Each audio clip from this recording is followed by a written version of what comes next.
and in this video I want to explore a technology for sustainable relationship, or an algorithm for a sustainable relationship. And it works like this. You have partner A and you have partner B. Now, every single experience in life exists on two metrics: a 1 to 10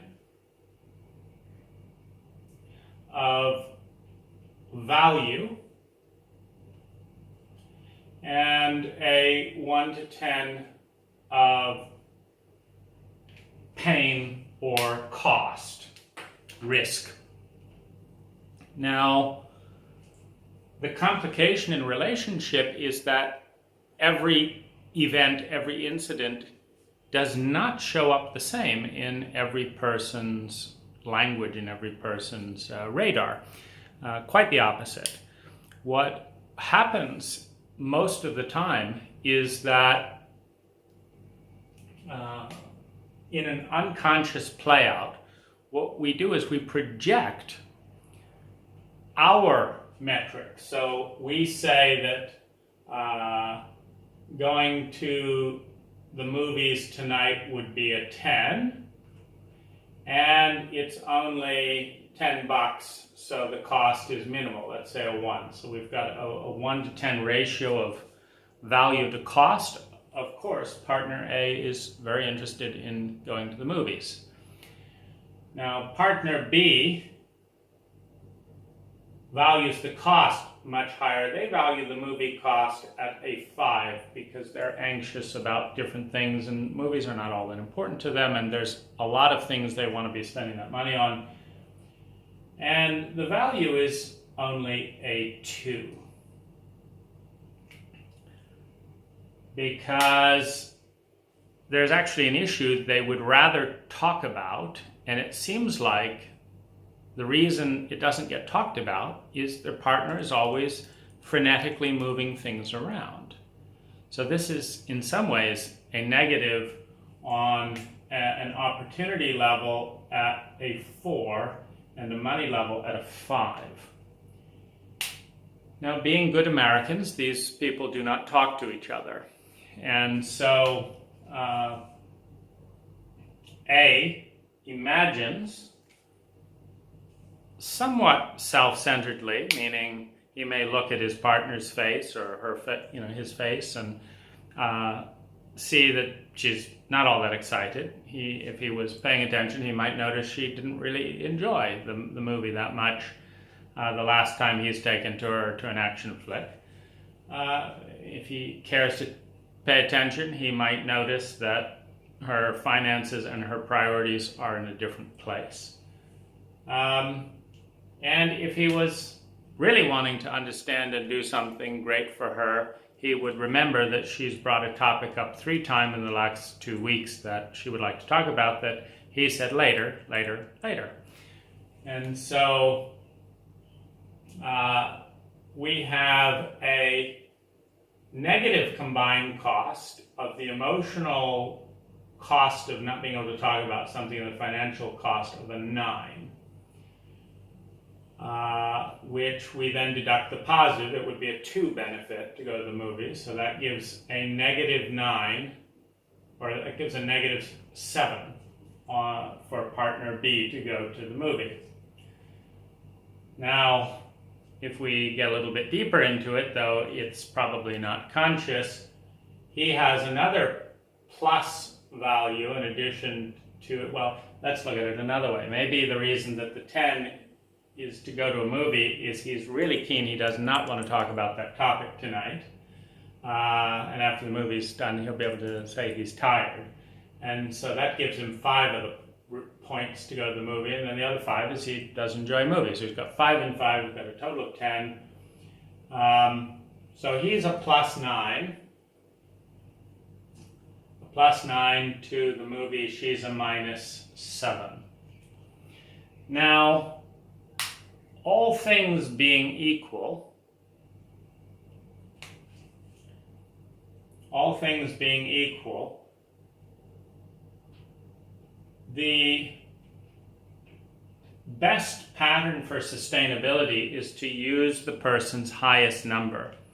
And so in this case, on the surface, we would go with partner A. Partner A gets 9 value of going to the movies, and partner B gets -7. Now, there's a couple of other ways to split this. So one is compromise.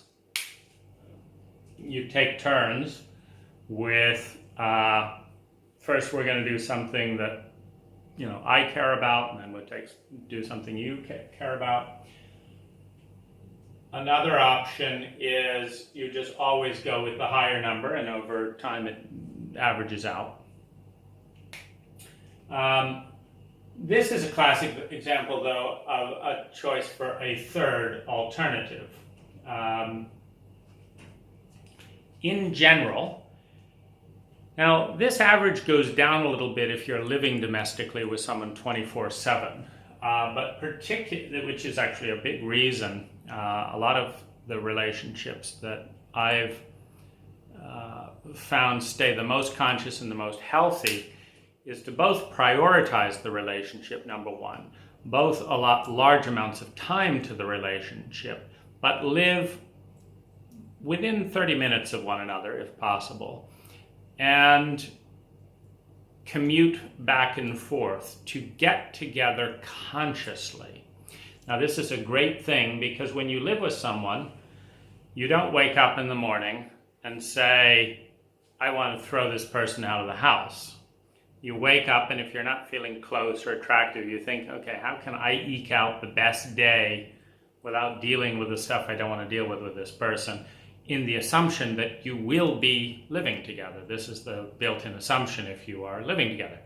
Now, when you're living separate,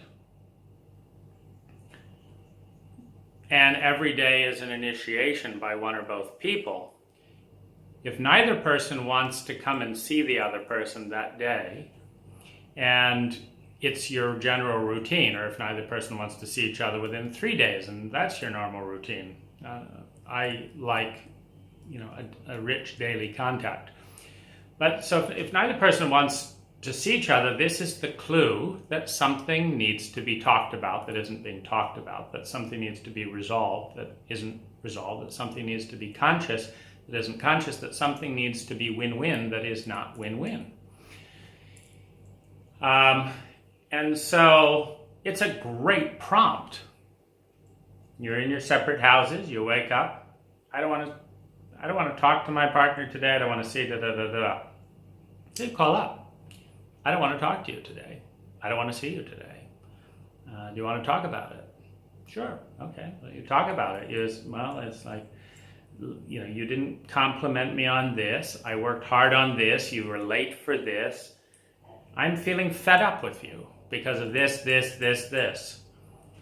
I'm so very sorry. I didn't know. I'll change that behavior. Okay, good. Well, we're back into good flow again. Or you're right, and I was late because I actually didn't even want to come. I wanted to go and talk to so-and-so, but I'd said I would come to you, and I da-da-da-da-da. It's like, so, aha.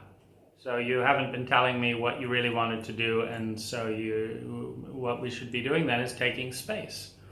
But let's also track this and see, is this the ending of a relationship, or is this a space? What is this? Because none of this unconscious, it just happened that we drifted apart. It didn't just happen. Let's track it, and if we want it to happen, let's make it happen. And if we don't want it to happen, then let's get to the underlying issues and come back in sync. Let's be conscious about this. Now, so we've got the third alternative option, which is movies are not the best option.